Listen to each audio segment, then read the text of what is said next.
address myself to you today. And now we go to Ms. Bogden. Welcome back. Thank you, Mr. Chair. Thank you for the opportunity to appear before the committee again this morning. I will ask the committee's understanding. My voice, I got a bit of a cold in the last few days, so my voice is not as good as on Monday, but we'll do the best that we can. As public servants, my colleague and I, Mr. David Pellman, who's responsible for the Office of Medical Cannabis, as public servants, we're responsible for administering, on behalf of Health Canada, the current regulatory framework that enables Canadians to have access to cannabis for medical purposes. Mr. Chair, I'd like to provide the committee with an overview of the regulatory framework, focusing on 4 areas. One is how the current framework is designed, how it works, and the number of Canadians who presently benefit from it.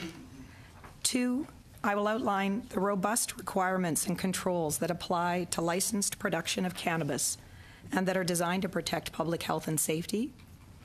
3, I will describe some of the key improvements that Health Canada has made to the program over the last 6 months. And finally, I'll outline why and how this framework would be preserved under the proposed Cannabis Act that is before you. Mr. Chair, Canada has had a system of access to cannabis for medical purposes in some form since the late 1990s. The regulatory regime was put in place following a court decision that determined that the Government of Canada must provide some lawful means for Canadians to have access and possess cannabis for medical purposes.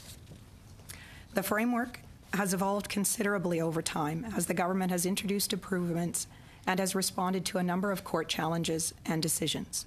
Most recently, in April 2016, the federal court determined that the regulatory framework that was in place did not provide individuals with reasonable access to cannabis for medical purposes. In this instance, reasonable access was defined as having access to available and affordable cannabis. In response to this decision, Health Canada introduced a new regulatory framework, which is called the Access to Cannabis for Medical Purposes Regulations, a little over a year ago.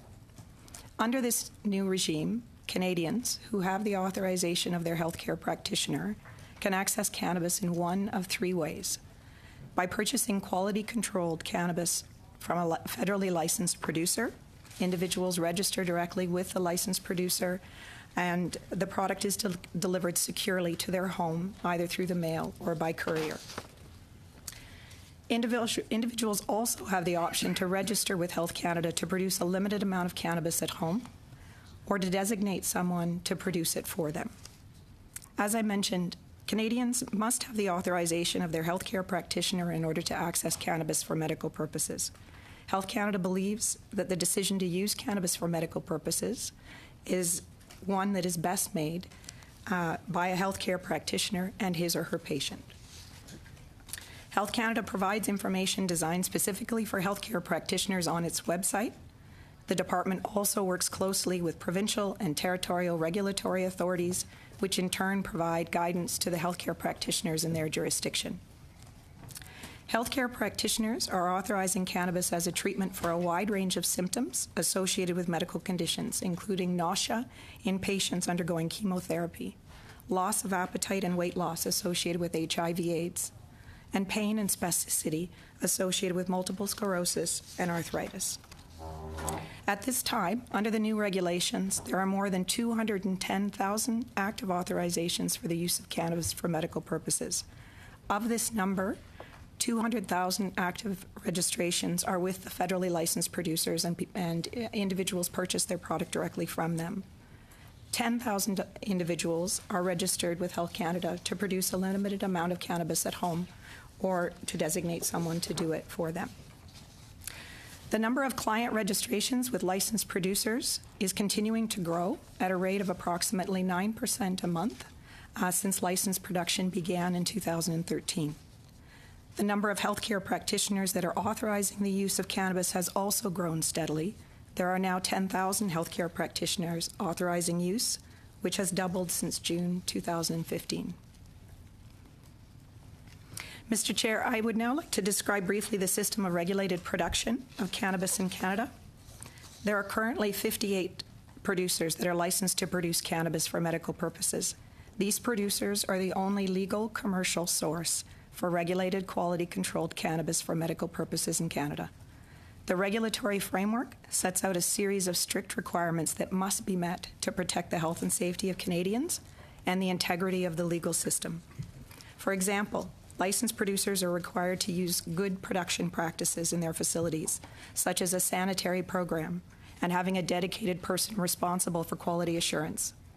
They must test each and every lot for mold, bacteria, and other potential contaminants before those products can be released for sale to the public. Licensed producers must also test each lot for THC and CBD potency, and those results must be displayed on the label.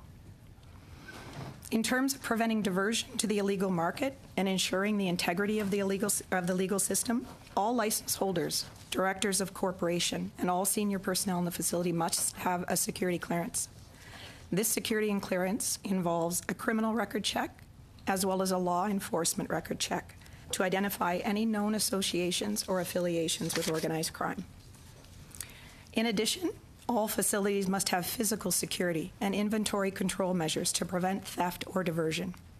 These standards and controls are backed by rigorous compliance and enforcement. Last year, Health Canada inspected each facility an average of 7 to 8 times, conducting roughly 275 inspections. These inspections verify that good production practices are being met, the test results for all products that are produced, that only authorized pesticides are being used, and they review inventory records and the security control measures that are in place in these facilities. I will also note that Canada's system of regulated production of cannabis is recognized internationally. We receive frequent visits and calls from other countries for advice on our patient-focused approach, strict licensing regime, and our compliance and enforcement program. Mr. Chair, I will now outline some recent improvements to help ensure that Canadians continue to have reasonable access to cannabis and can have confidence in the quality-controlled supply of cannabis for medical purposes. In May this year, Health Canada announced that it will require all licensed producers to conduct mandatory testing of all cannabis products for the presence of unauthorized pesticides. In addition, Health Canada is conducting unannounced inspections of all licensed producers and randomly testing lots and products for unauthorized pesticides. Also, in May this year, Health Canada added additional resources and introduced a number of improvements to streamline the licensing of producers and enable increased production of cannabis while maintaining quality control and oversight. These measures will also help ensure that a legal, quality-controlled supply of cannabis would be available should the proposed Cannabis Act be approved by Parliament. Mr. Chair, the question of whether to retain a separate framework for access to cannabis for medical purposes was a key question that the government asked the task force of experts on cannabis legalization and regulation to consider. The task force consulted broadly, as you know, and extensively with experts in public health, law enforcement, patients and advocates, including the others who have joined me at the table today, as well as licensed producers. During these consultations, the task force heard how cannabis is making a difference to Canadians living with serious health challenges, such as cancer, HIV/AIDS, multiple sclerosis, arthritis, and fibromyalgia. They also heard about the role that cannabis can play in pain management and palliative care and the relief that cannabis offers to children with severe forms of epilepsy. Based on their findings, the task force recommended that the government maintain a separate medical access framework to support patients. It also recommended that the government monitor and evaluate patients' reasonable access during the implementation of this new legislation and evaluate within 5 years. The government has accepted the advice of the task force, and the proposed Cannabis Act that is before you will enable the framework to continue. In closing, Mr. Chair, I wish to emphasize that Health Canada is committed to enabling Canadians to have reasonable access to cannabis for medical purposes. We will continue to monitor closely, as we do today, and be prepared to take additional measures if necessary. Finally, we will continue to seek the feedback of patients and producers to continuously improve how we administer and ensure that Canadians are well served by the program. And we would be happy to answer your questions. Thank you. Thank you very much. All right, now we'll go to